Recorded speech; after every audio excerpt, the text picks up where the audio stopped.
I found out my daughter was engaged through a Facebook post. No call, no visit, just a photo of her beaming at some vineyard with a man I barely knew. Captioned, he put a ring on it. Everyone was tagged. Cousins, co-workers, even her college roommate from freshman year. Everyone, except me. At first, I thought it was a mistake. Maybe she meant to call. Maybe the invitation got lost in the mail. But when I asked her why I wasn't invited to her engagement party, she looked me dead in the eye, smiled, and said, "It's a wedding for the first class only." That's when I decided I wasn't going to beg for a seat at her table. I'd built that table, fed her at it, paid for every damn piece of silverware she now thought made her too good for me. So I waited, watched, planned, and on the day she was supposed to walk down the aisle, I walked in instead, with something to say that would cancel everything. What happened next was rather unexpected. I will tell you everything. First, let me thank you for your continuous support. If you love stories like this one, support us by subscribing to this channel and comment where you are watching us from. It will be great to hear from you. Now let's jump into the details of what happened. They say you never really know the moment your child stops needing you. Not until the silence becomes too familiar, and their life starts moving forward without the slightest pause to see if you're keeping up. I learned that the day I found out, through a Facebook post, of all things, that my daughter was engaged. A grainy photo taken at sunset, her fiancé on one knee, and Jasmine with her perfectly manicured hands over her face, mouth open in theatrical surprise. Hundreds of comments. Thousands of likes. Not a single call to her father. I'm Ray. I run a modest auto repair shop on the outskirts of Houston. Been doing it nearly 30 years. I know engines better than people. Machines make sense. They break down, you fix them. No guessing. No pride. Just parts. I raised Jasmine alone after her mother passed from ovarian cancer when Jasmine was just 10. Back then, every scraped knee, every bad grade, every broken heart, I was her entire world. I remember the way she'd curl into me on stormy nights, whispering, "Daddy, don't let go." And I never did. Not once. So when she moved out at 22 after landing her marketing job in Dallas, I chalked up the growing distance to life. That's what everyone told me. Kids grow up, Ray. Let him fly. I didn't realize she was flying away from me, not towards something new. Calls turned into texts. Texts turned into occasional likes on my posts. Eventually, nothing. It was her cousin, Emily, who let it slip at a family barbecue. "We're all heading to Jasmine's engagement party next weekend," she said, sipping sweet tea and smiling. Didn't think she was the type for a vineyard wedding. But hey, first class all the way, right? I blinked. Engagement party? Emily's smile faltered. "Oh, she didn't tell you?" I laughed. Not because it was funny, but because that's what you do when your heart starts to crack and you're in the middle of passing someone a bowl of potato salad. "Guess she forgot," I muttered, but it ate at me. All night, the drive home felt like I was holding my breath. I stared at my phone like it owed me an answer. No messages. No missed calls. Nothing. I waited 2 days before I drove up to her office in Dallas. Yeah, I know how that sounds. Overbearing. Old school. But I wasn't going to beg my own daughter to treat me like I mattered. I walked into that sleek glass building in jeans stained with grease and a shirt that smelled faintly of motor oil. People looked. I didn't care. She met me in the lobby, all corporate and sharp in her ivory blouse and high-waisted pants. Jasmine always had style. She got that from her mother. "Dad?" she said, glancing around like I'd embarrassed her. "What are you doing here?" "I heard you got engaged," I said. Figured I'd say congratulations in person, since a phone call seems outdated these days. Her smile was tight, practiced. She crossed her arms. "It was just a small thing, Dad. I didn't think it was a big deal. Small enough to post online for 300 strangers to celebrate," I replied. She exhaled through her nose, looking around again. "Let's not do this here." "I'll make it quick," I said, my voice low. "Why wasn't I invited to the engagement party?" She paused, then said the thing that shattered whatever was left of that little girl who used to hold my hand. She smiled, smirked, really, and said, "It's a wedding for only the first class." I stared at her. I must have misunderstood. "What does that mean?" "It means we're keeping it elegant. Sophisticated. Derek's family they come from a different world, Dad. And I just didn't want any distractions. Distractions. That's what I was to her. I could have yelled, could have cried. But instead, I nodded. Right? I said, swallowing something that felt like acid. I see. She didn't say anything, didn't apologize, just looked at her watch and said, I've got a meeting, but we'll catch up soon, okay?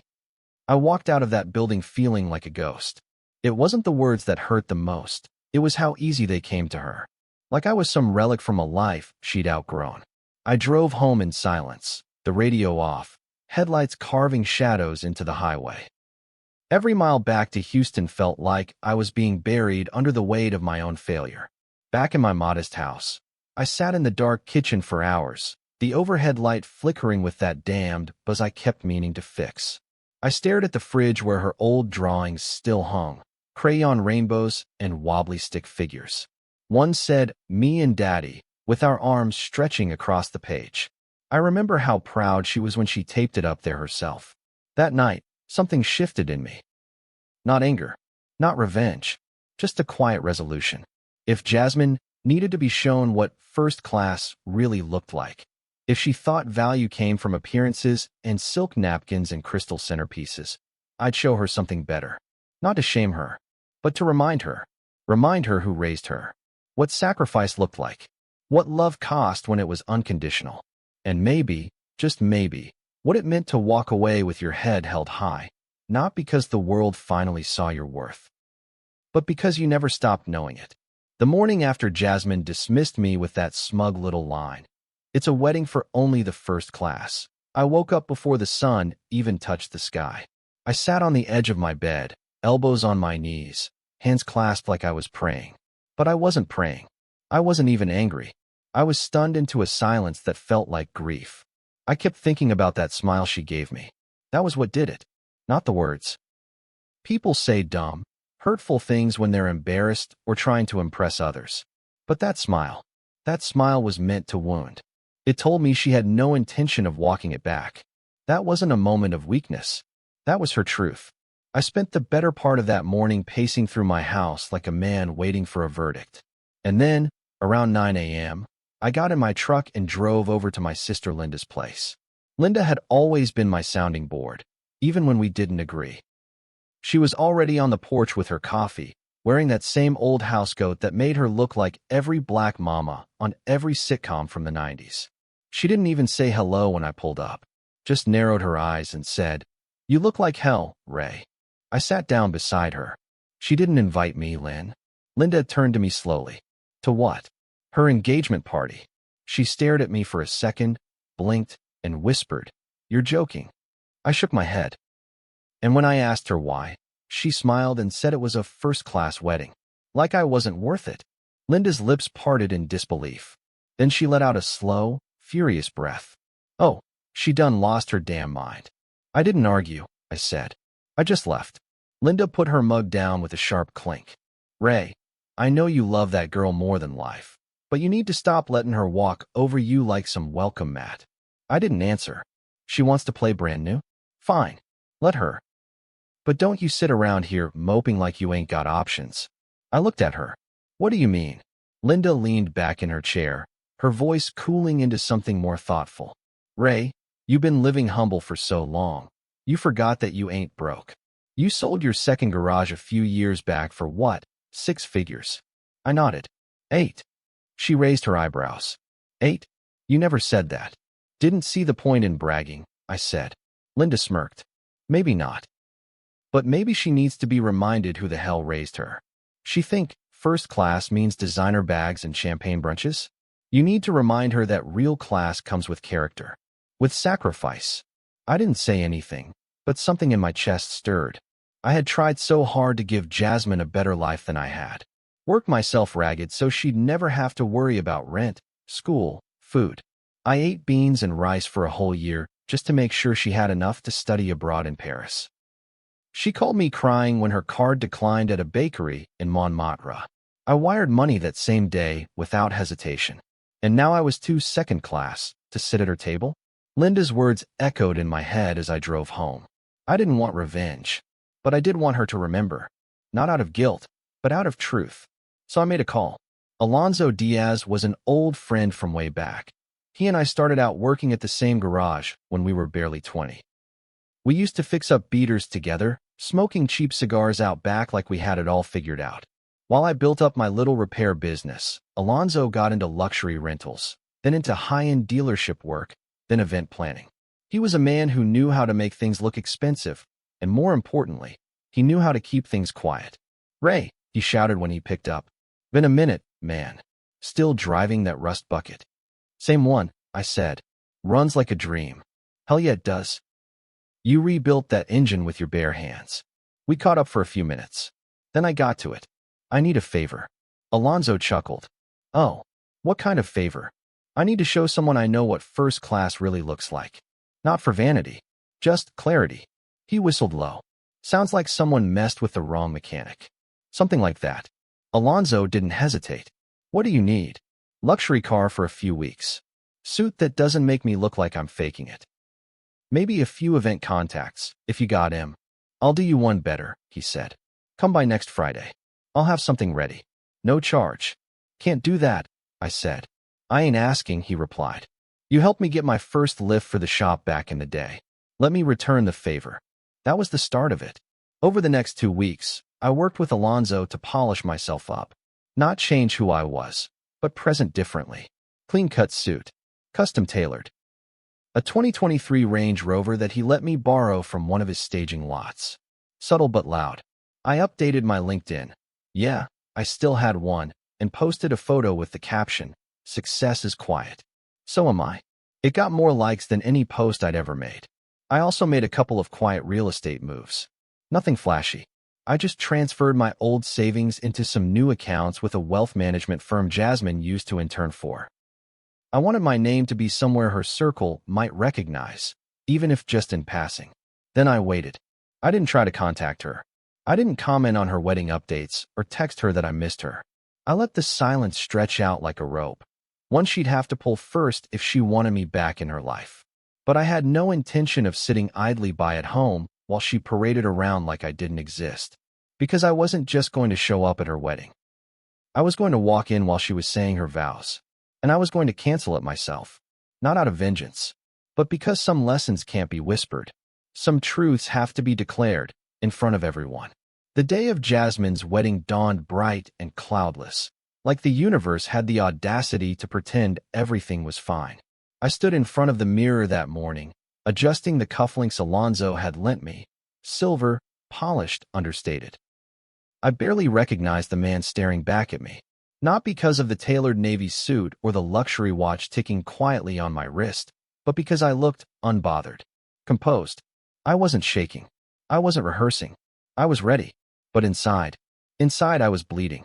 I'd gone through every possible emotion leading up to this day: grief, rage, confusion. But now, standing here, I felt something colder. Not numbness exactly. More like clarity. I wasn't going to ruin her wedding. I wasn't going to scream or cry or drag our private pain into a circus. I was going to tell the truth. Calmly, clearly, and let the fallout speak for itself.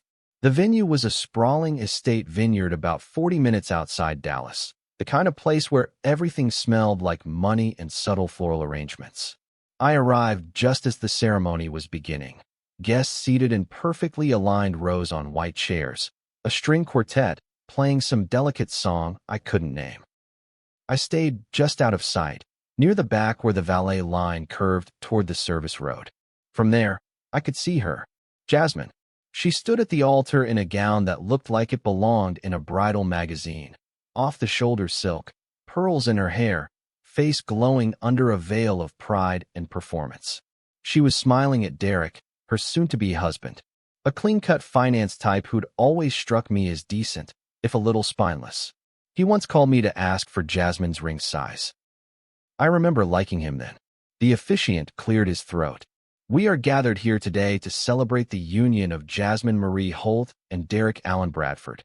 I waited, not because I was unsure, but because timing mattered. This wasn't revenge.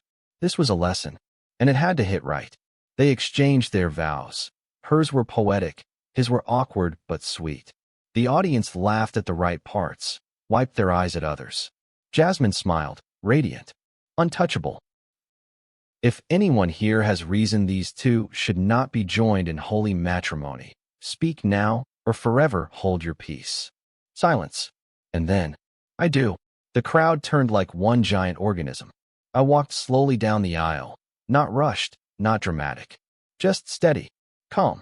The sound of my dress shoes against the stone path was louder than it should have been, like the moment itself was stretching to hold its breath. Jasmine's face froze. The blood drained from her skin. "Dad?" she whispered. Derek blinked in confusion. The officiant looked like he was trying to remember the protocol for this sort of interruption. "I'm sorry to interrupt," I said, stopping just a few steps from the front row. "But I have something to say." Gasps fluttered through the crowd. A few people raised their phones. Jasmine's voice cracked. "What are you doing?" I didn't answer her. Not yet. Instead, I reached into my coat pocket and pulled out a slim manila folder. I handed it to her without a word. She hesitated, took it, opened it.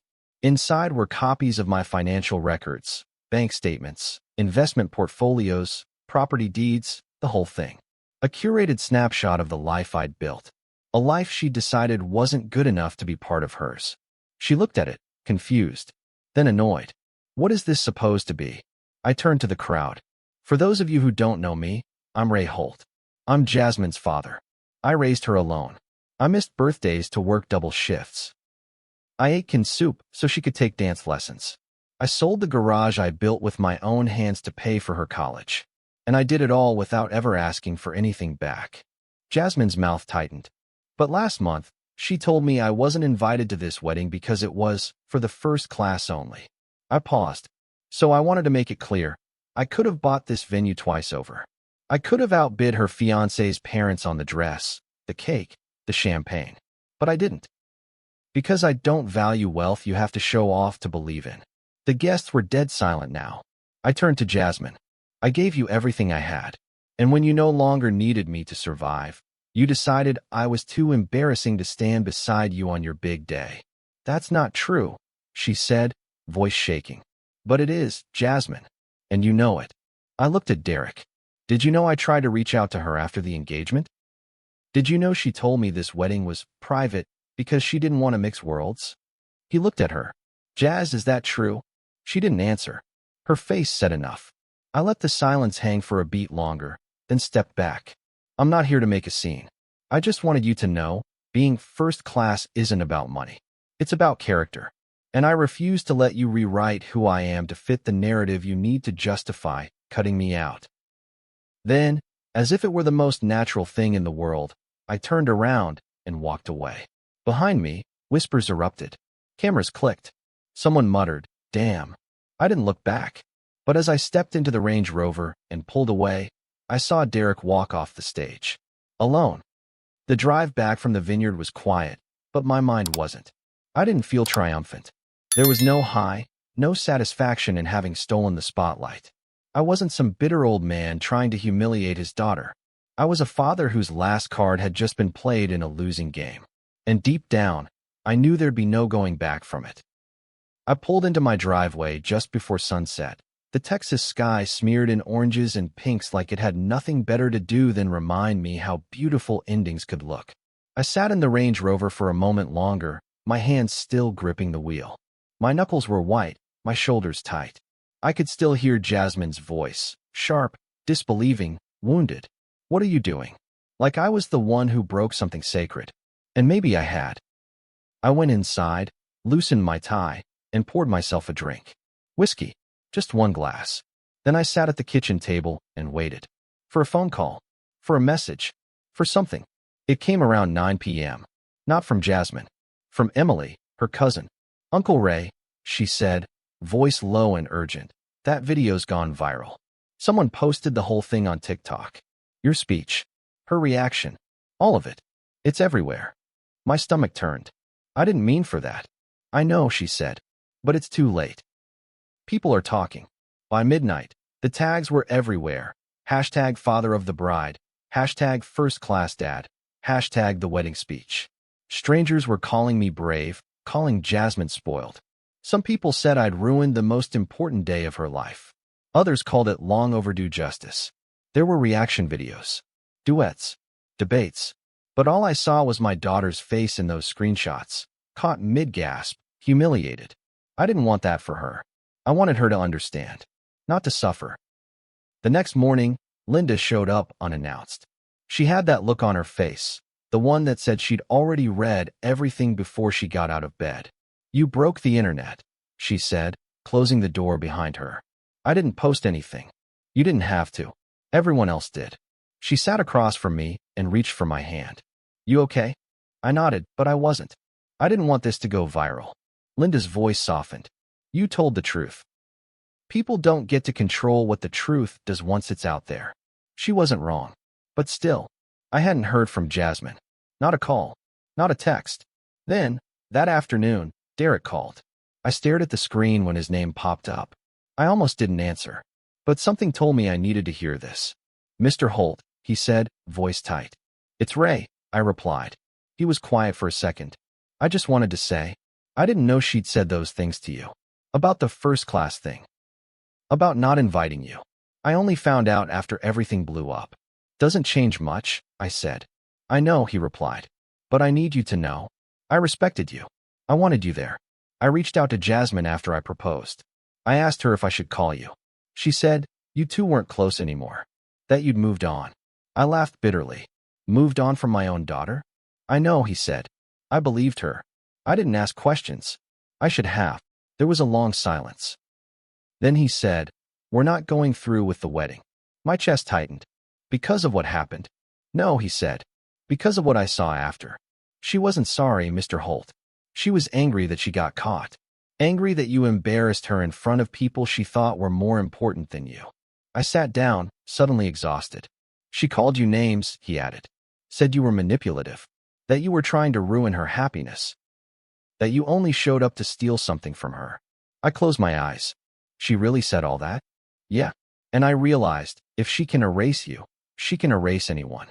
Even me. Someday. I didn't respond. "I'm sorry," Derek said. "For what it's worth, I think you did the right thing." He hung up. I sat there in the quiet of my living room, feeling the weight of everything finally crash down on me. It wasn't just the wedding that was off. It was us. Me and Jasmine. We'd fallen apart so gradually, and now the last threads were burning. Later that evening, a message finally came. From Jasmine. "You humiliated me.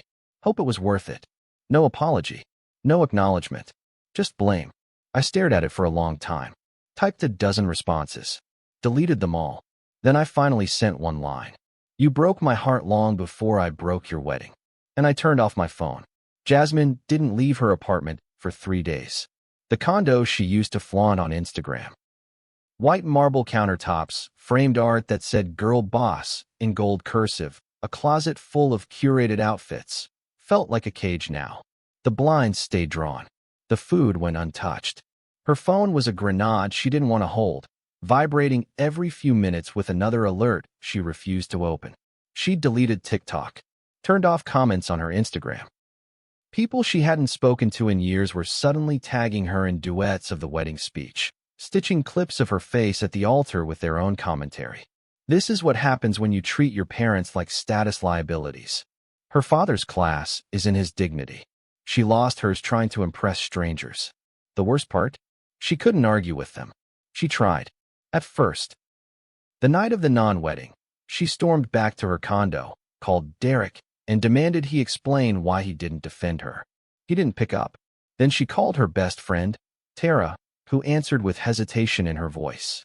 "Jazz, maybe you just need to take a beat." "A beat?" Jasmine snapped. "My father humiliated me in front of everyone. I can't even go online without seeing strangers dissecting my facial expressions like I'm some reality TV villain." Tara was quiet. Then she said, "He didn't lie, though." That silence afterward? It wasn't quiet. It was thunder. "You're supposed to be on my side," Jasmine hissed. "I was," Tara said. "But Jazz, you didn't even invite him to your engagement party. You told me it was because he was too much of a wild card, but you never said he wasn't a good father. You made it sound like he was distant." "Cool." Jasmine swallowed.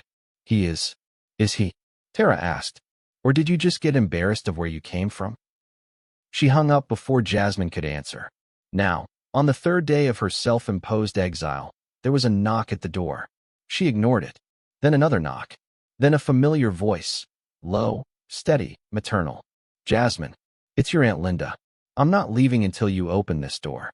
Jasmine groaned, rolled off the couch, and trudged barefoot across the hardwood floor. She opened the door just wide enough to glare through it. I'm not in the mood. Linda raised an eyebrow. Good. I'm not here for moods.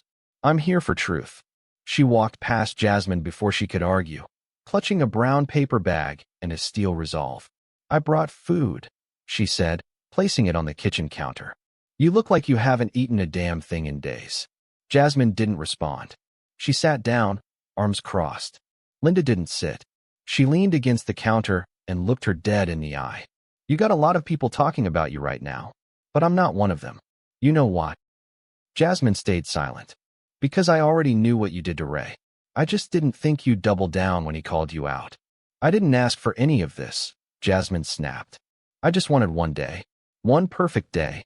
Linda scoffed. You wanted a performance. You wanted a highlight reel. And you were willing to delete the man who raised you to get it. He embarrassed me in front of everyone. No, Linda said sharply. He exposed you. Big difference. Jasmine's eyes filled, but her face stayed hard. You think I'm a monster too. I think you're hurt. And prideful. And you buried your love for your father under so much image polishing that you forgot what he actually did for you.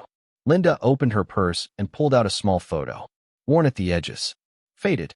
Here, she said. Take a look. Jasmine took it reluctantly. It was her, maybe 9 years old, asleep in the passenger seat of her dad's old Chevy truck. Her head was on his arm. His hand was on the steering wheel. His face, young, tired, gentle. That was after he worked a 16-hour shift and still drove 6 hours to pick you up from a sleepaway camp because you called crying about a mosquito bite, Linda said. You don't even remember that, do you? Jasmine shook her head. Of course you don't. Because Ray never made you feel the weight of what he did. He let you feel safe, loved, like the world owed you comfort. And maybe that was his mistake. Tears started falling now, soft and silent. You think he did this to shame you. But baby girl, he did it to wake you up. You threw him away like an old receipt. And you're shocked he wouldn't stay in the trash. Jasmine pressed the photo to her chest, as if it could absorb the shame pouring out of her. I thought he didn't care anymore, she whispered. He stopped calling, stopped texting. Because he was tired of begging for a seat at your table, Linda said gently. He was never second class, Jasmine. He just stopped auditioning for a role he already earned. Jasmine wiped her face. What do I do? Linda paused. You sit with it. You feel the loss. And when you're ready to reach out, you do it without excuses. No PR spin. No pride. Just the truth. But what if he doesn't want me back? Linda softened. Then you respect the boundary you forced him to build. 2 weeks. That's how long it had been since the wedding that never was. Since I walked down that aisle with the truth in my chest and the weight of 30 years in my hands. Since Jasmine looked at me like a stranger. The internet had moved on. The comments stopped. The hashtags faded. But for me, the silence grew louder. I didn't reach out. Not once. I knew better. When a wound was still raw, prodding at it only guaranteed more bleeding. I let the silence be what it was, earned. I spent those 2 weeks getting my hands dirty again. Alonzo had tried to get me to stay in the suit and Range Rover lifestyle, said I looked like I belonged at a country club. But the truth was, I missed the grease under my nails. I missed the sound of tools clinking against concrete. So I opened my second shop. Not just any garage, my garage. Brand new. Polished floors, glass front, the whole 9 yards. Sleek, but still me. A place where old school work ethic met quiet success. And I didn't name it after myself. I named it after my late wife. Marie's Garage. Because it was never just me raising Jasmine. Marie's memory was in every choice I made, even when I was alone. The opening day, we had a soft launch. Nothing big. A few loyal customers, some local mechanics, Alonzo with his never-ending string of business cards. Linda showed up, of course, with her arms crossed and that satisfied look that said, I told you so. And then, just as we were closing up, Jasmine pulled into the lot. I saw her before she saw me. She was driving the same silver Lexus I'd co-signed for after college. She stepped out slowly, cautiously, like the pavement might collapse beneath her. She was in jeans and a hoodie. No makeup, no designer bag, no performance. She looked like my daughter. I met her halfway across the lot. She didn't say anything at first, just looked around at the building, the logo, the open bays. "This is yours?" she asked quietly. I nodded. "Yeah." She stared down at the ground, kicked at a pebble. "I didn't come to talk you into anything," she said. "I just came to say something I should have said a long time ago." I didn't interrupt. I let her speak. I was wrong. About the party, the wedding, all of it. I was embarrassed of where I came from because I thought it made me small. Turns out, it's what made me whole. You gave me more than anyone else ever has, and I treated you like a burden. I swallowed, my throat tightening. But I said nothing. I didn't invite you because I thought I'd moved past all the things that made me who I was. But now I see, I didn't move past you. I erased you. Her voice cracked. And you still showed up, not to tear me down, but to remind me who I used to be, who you still are. Finally, I spoke. I didn't do it to hurt you. I know, she said, wiping her eyes. That's what makes it worse. We stood in silence. Then she reached into her pocket and pulled out a folded piece of paper. "I wrote you something," she said. "Not an apology letter. Just the things I never said. About Mom. About you. About what I forgot along the way." She held it out. I didn't take it. "Instead," I said, "I'll read it later." She nodded. No offense taken. Then she looked me in the eye. "I'd like to have a relationship again. Someday. But I'll let you decide when, or if, that happens." I breathed in slow. "I'll think about it," I said. And I meant it. She walked back to her car.